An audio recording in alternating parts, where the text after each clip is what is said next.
So let's go down now to trackside with Drew Morford.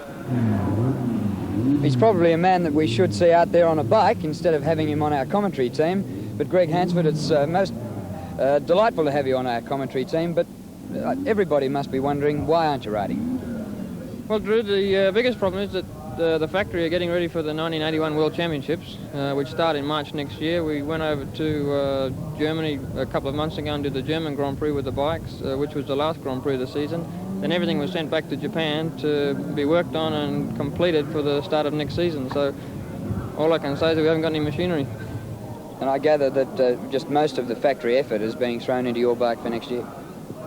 The budget, yeah, everything. The factory in Japan is so keen. They want to win the 1981 World Championship. I hope I can help them. The other part of the racing will be done here in Australia with the motocross team. They'll have a fairly big budget. They've just got a couple of new riders, new bikes, everything else that goes with it. So I think you'll see a lot of green Kawasaki's winning some motocross races in Australia next year. And going up to 500cc for next year, what difference does that make from your point of view? Well, it's the premier class. It's the #1 class. It's like the Formula 1 Grand Prix car racing. It's the only one to win, and the factory, you know, the factory have won the 250 and 350 World Championships in 78 and 79. Now they want to step up and they want to win the 500 World Championship. The bikes are different to ride. It's a bigger bike, a lot more horsepower, much faster, and probably a little bit more difficult to ride, but shouldn't be any problem. Do you get much of a chance to test them and have lots of rides on it before you actually get into the competition? Yeah, we'll be testing, I think, in January, possibly in Japan if it's not snowing over there. Every Grand Prix you go to, you're there for about 2 or 3 days before the race starts, and you've got 2 days practice to get the bike right. And now with the 4 or 5 mechanics that I'll have with me this year, I think there shouldn't be any great problem. How many rounds are there in the Grand Prix? It will vary, but I think there's 12 been scheduled so far. Last year there was 11 scheduled and only 7 were run due to a few discrepancies with the riders and safety of the courses, and so you could say it'll be at least 10. It sounds like you get to see a fair bit of the world. The last 2 years we've travelled, 25 countries each year to do these races. In 1978 we did 26 races in 30 weekends in Europe, and you get to see a lot of motorways, and that's about all really. Ride a bike and see the world. Well, all the best to you next year in the Kawasaki team at the 500, Greg. Thank you very much. The start of the final round of the Australian 350cc Road Race Championship for 1980. The 6th round to be held over 31 kilometres, 10 laps of the 3.1 kilometre Sandown Park circuit. And quite a task in front of Rick Perry on the Kawasaki twin to hold out Chris Oldfield on the Yamaha. We'll have a look at the points in just a moment. Perry will be riding bike number 26. Oldfield will be on 01. Gregg Hansford will be talking with rather than watching him ride. Tony Veach on 47. Steve Fisher has had a fall on the warm-up lap, but should be on bike number 7. Graham Geddes has not competed in all the rounds, but will be riding number 0, the bimotor Yamaha. There's Rick Perry, slightly in front of the other riders on bike 26.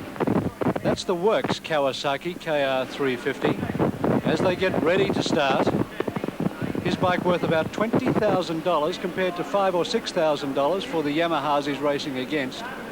The major difference is that the engine is in line, one cylinder behind the other on the Kawasaki. They're across the frame on the Yamahas, and it's a start. Perry a good start, Oldfield going with him. Veach on 47, tucking in behind that pack. John Wood, 16, looming up to the right-hand side of the picture, but it's Geddes leading from Perry. And Oldfield, as you can see, slotting into 4th, and on 61 in 3rd place in front of him is Wayne Clark. Geddes, a good win in the 500 race earlier today. Perry 2nd. John Wood there, footing as Veach does too on 47. Wood on 16. Now heading up the back straight, winding it out through the gears. As you can see there, number 22 under full acceleration.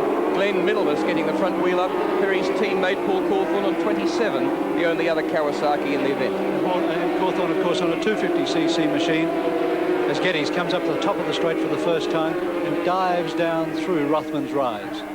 This is where Fisher came off on the warm-up lap on bike number 7, didn't take his place on the grid. And Geddes dealing with a track that's very wet, as you can see, but with the atmosphere quite clear of rain and the track drying. Quite a substantial lead by Geddes now as he comes down through the S's, opening up a little bit on Perry. Perry not that keen to go for a race win in this race because he's after the championship, which he can win on points if he comes second. But that's not going to stop Rick Perry from at least cranking the Kawasaki Open. 37 going out of picture there was Paul Lewis, who had a great win earlier in the day in the 125cc race against this international rider Barry Smith. Ross Williams on a Yamaha takes one position more and goes out in pursuit of bike 37. Paul Lewis going for an inside run, can't pull it off, gets the gate slammed shut on him, and Paul Lewis goes through. The race leader, Graham Geddes. Greg, it must be terribly frustrating for a rider like you to sit here watching this when you could be out racing, as at the moment Perry is starting to have a challenge placed upon him by Chris Oldfield in third place. Chris Oldfield, the fair-haired Englishman who really has blossomed this year. He's a midfield runner for a couple of years, but really has come into his own, and until he fell in Western Australia and broke a wrist and was out for a couple of months, missed a ride in a Castrol 6R, he really has been showing by far his best performances. Rick Perry looking for him on both sides of the bike, and while he was looking, Oldfield was through. Now let's see the power of these two machines down the straight, and will Perry try for a late braking manoeuvre at the end? Now Oldfield's got the corner covered, although a slower entrance to the corner on the left-hand side of the track, which will give Perry a better slingshot up the short pit straight. See how he catches Oldfield there, looks behind him to see if anyone else is around, and now tucks into Oldfield's slipstream. Perry has 53 points in the title chase after 5 rounds. Oldfield has the pressure on him on 40 points, not only to finish in front of Perry, but quite a number of placings in front of him to try and take the title. But he must keep charging. Perry, on the other hand, has nothing more to do than to keep him in sight and to keep the bike upright. Geddes has not competed in many rounds of the championship. He went to the first round at Simmons in Tasmania and to the second at Adelaide, but he's been absent from a lot of them, partially due to his trip to Europe. Oh, and there's a fall from two riders. It's down the bottom at Dandenong Road corner. Off the S's, off Rothman's Rise, as you can see. It's that Goodyear corner down there, very close to the Prince's Highway. Identifying, it looks like bike 1, Stephen Hardwick from New South Wales. No, it's not. Yes, it is. It's Stephen Hardwick from New South Wales.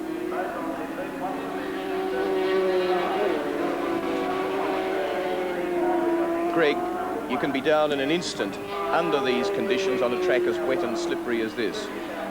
Yes, well, if your front wheel slips, you're in big trouble. But like if you're watching Graham Geddes going around there, only his rear wheel's doing a bit of sliding, and that's the way you want it. He can feel what the bike's doing under acceleration, but if your front wheel lets go, that's when you're in big trouble. And how do you stop the front wheel going? Don't go too fast. And judicious use of throttle to get the back wheel just a little bit sliding a bit. Right, the way Graham Geddes is riding there now, he would feel probably perfect. The back wheel's just sliding out a little bit, not too far. If it goes too far, well, then you're in big trouble. But he's got the feel of the bike, and he's doing everything really well. So Geddes feeding his way through the field now, lapping there. Clive Carter on 21. And we'll also have to deal in a moment the ambulance that's just going around to attend to the riders there that fell. So that'll be an added complication as he goes past 48 Bernie Summers. The gap now building up to 13.5 seconds. Geddes back to Oldfield on 0-1 in second place. Perry still in third on 26, the Kawasaki. Geddes has already lapped Tony Veach, last year's 125cc champion, meaning that something's obviously wrong with Veach's bike, because he's much quicker than that under any reasonable circumstance. Geddes, one of many Australians over many years, certainly a constant flow of them to Europe since the war, and many of them in the last few years. Gregg Hansford, what sort of a task is he taking on there, competing against the best riders in the world? Well, when Graham went to Europe this year, Willie did extremely well. He came 5th, I think, in the Belgian Grand Prix, which was his first one. What helped him so much was when the starter dropped the flag, Graham was able to be at racing speed within a couple of seconds, as you saw in this race when he had a 100-yard lead on the first lap over Rick. You'll be going with 2 350cc bikes and 2 500. Two of the bikes over there at the moment, 2 of them here today. What sort of budget's needed, and how hard is it to run a season competitively with big, heavily backed teams? Well, our budget this year will be somewhere around $500,000, but I'm sure Graham's is not going to be anything like that because it's going to be some sort of a private deal. But he's going to have extra expenses if he's doing the 350 Grand Prix because he's got to start out in South America, and the air freight and air tickets to South America, then back to Europe, is astronomical. Geddes a substantial lead on Oldfield in second position, while Lewis is throwing out a challenge to Oldfield, some 5 seconds behind at this stage, and gaining fast. Won't be able to do it on the last lap, I don't think. John Wood still has the hole in the seat of his Yamaha there, number 16, that was worn through at Bathurst when the tyre started warming up his backside for him on some of the more severe bumps on the Mount Panorama circuit last Easter. But this is Geddes, a determined and talented rider on his winning way, well back in the Australian title chase because of his absence through the season. He's lying 6th in the series with 12 points. And that's Bob Rosenthal waving the flag, a former Australian motorcycle racer, 33 years old now, and he said as close as he gets to it these days is to give some advice over the telephone. Here's Oldfield. Second place. And will guarantee him second place in the Australian title series. Paul Lewis finishes next on 37. 65 there, Bradley Haddon being lapped. 22, Glenn Middlemas, another lapped rider, but that's Lewis. And then Rick Perry goes through the checkered flag to become the Australian 350cc champion for 1980 on his Kawasaki KR350. That event was recorded a little bit earlier when the track was drying after